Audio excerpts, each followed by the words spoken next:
emergency. It's gone. Yeah. That's all we got. For a second straight.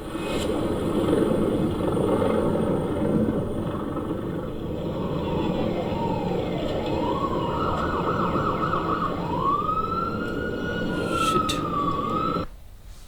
ఇంత దారుణంగా ఉన్నాయి కదా అసలుకి పరిస్థితి, ఇంత దారుణంగా ఉంది ఇళ్ళలో పరిస్థితి అయితే. ఇది వైల్డ్ విండ్ ఫైర్స్ అసలుకి ఎక్స్ట్రీమ్. ఒకసారి ఎక్కడో మంటలు అడవిలో తాకి ఆ విండ్ 133 మైల్స్ తోటి ఇట్లా స్ప్రెడ్ అవుతూ ఒక ఇళ్ళని తాకి, ఒక కమ్యూనిటీ తాకి, ఒక కమ్యూనిటీ మొత్తం ఖాళీ చేసి వెళ్ళిపోయింది. అది కూడా ఎల్ఏలో one of the prime communities in America చెప్పాలంటే. అవి మోస్ట్ హై సెలబ్రిటీస్ కూడా ఉండే ప్లేసెస్ అవన్నీ కూడా. జస్ట్ ఒక రాత్రిలో అంత బూడిద పాలైపోయినాయి. ఎంతోమంది ఎన్నో కళలు కానీ ఎంతో కష్టపడి కట్టుకున్న ఇల్లులు అవన్నీ కూడా ఒక్క రాత్రితో బూడిద పాలైపోయినాయి. జస్ట్ ఇమాజిన్ ఎట్లుంటుంది, ఎంత హారిఫిక్ ఉంటుంది కదా లైఫ్ అసలుకి.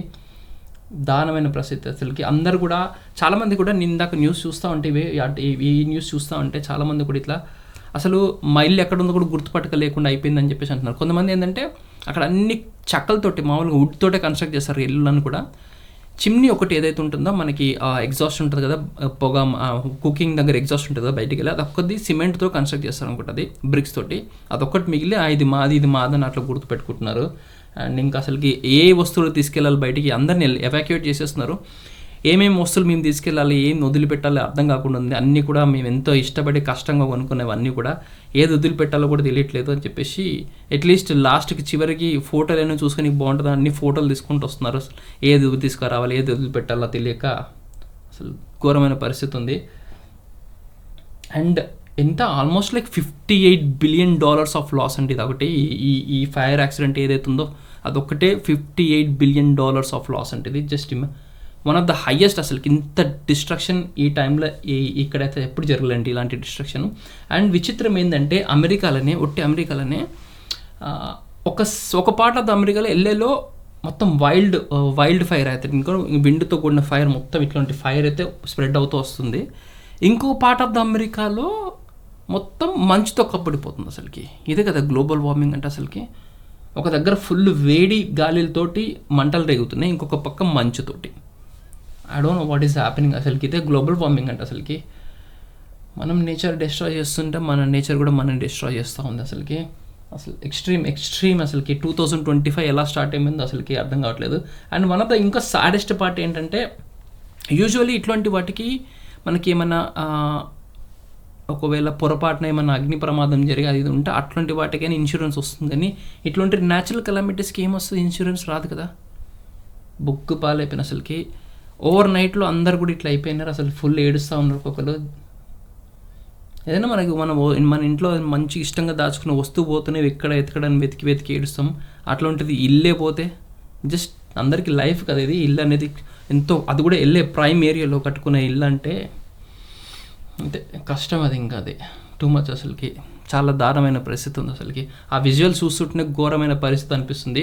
ఎట్లా అంటే మనకి సినిమాలో చూస్తాం కదా కంప్యూటర్ గ్రాఫిక్స్, ఇక్కడ ఇల్లు వైల్డ్ ఫైర్ అంతా వైడ్ స్ప్రెడ్ అవుతూ వెళ్తున్నట్టే అట్లాంటి సిచ్యువేషన్ అట్లాంటివి కనిపిస్తున్నాయి. ఏదో సీజీ గ్రాఫిక్స్ చేసినట్టే అనిపిస్తుంది నాకైతే. అట్లే ఉంది. The Starbucks. Okay, it's a Starbucks. Okay, who cares about a Starbucks, right? But అక్కడ పరిస్థితులు ఎంత దారుణంగా ఉన్నాయంటే పట్ట పగలే చిమ్మ చీకటి రాత్రి అయినంత ఘోరంగా ఉందంట. అంటే మంటల వల్ల వచ్చే పొగ ఏదైతే ఉందో మొత్తం ఆకాశాన్ని మబ్బులు కమ్మేసి మొత్తం చీకట్లాగా అయిపోయిందంట అసలుకి. అదే అసలుకి అది ఏంటంటే ఇది నిజంగా మా ఇల్లేనా లేకపోతే ఏమన్నా సెట్కి వచ్చామా, హాలీవుడ్ షూటింగ్ సెట్కి వచ్చామా అని చెప్పేసి ఏడుస్తున్నారు ఒక్కొక్కరు అయితే. ఆ విజువల్స్ చూస్తే ఎట్లా అనిపిస్తుంది తెలుసా, బిఫోర్ అండ్ ఆఫ్టర్. యాక్చువల్లీ ఒకప్పుడు హిరోషిమా నాగాసాకి మీద ఆటం బాంబ్ వేసిన చూడండి. ఆటం బాంబ్ వేసిన తర్వాత మొత్తం సిటీ అంతా మొత్తం కూలిపోయి బ్లాస్ట్ అయిపోయి మంటలతో వెళ్ళిపోయింది కదా. సేమ్ అట్లాంటి కైండ్ ఆఫ్ సినారీ కనిపిస్తుంది అసలుకి. ఏరియల్ వ్యూ చూస్తుంటే అట్లనే ఉందన్నమాట. అది ఆటం బాంబ్ వేసినట్టే అసలుకి. ప్రకృతి వచ్చేసి ఆటం బాంబ్ వేసినట్టే ఉంది. అదైతే దారుణమైన డివాస్టేషన్ ఇదైతే అసలుకి. ఈ 2 days జరిగిన డిస్ట్రక్షన్ ఏదైతే ఉందో అది మళ్ళీ రీబిల్డ్ చేయడానికి అట్లీస్ట్ 15 to 20 years అని పట్టచ్చు. అట్లీస్ట్ 10 to 15 years అయినా పట్టచ్చు. అంత డ్యామేజ్ జరిగింది. అండ్ ఇప్పుడు ఇంకొక పెద్ద పని ఏంటి తెలుసా, ఏంటంటే ఇప్పుడు ఏదైతే డ్యామేజ్ ఏదైతే చెత్త అంతా పేరుకుపోయిందో అదంతా క్లీన్ చేయడం కూడా ఒక పెద్ద టాస్క్. అది పెద్ద పని ఇప్పుడు ఇంకోటి అది.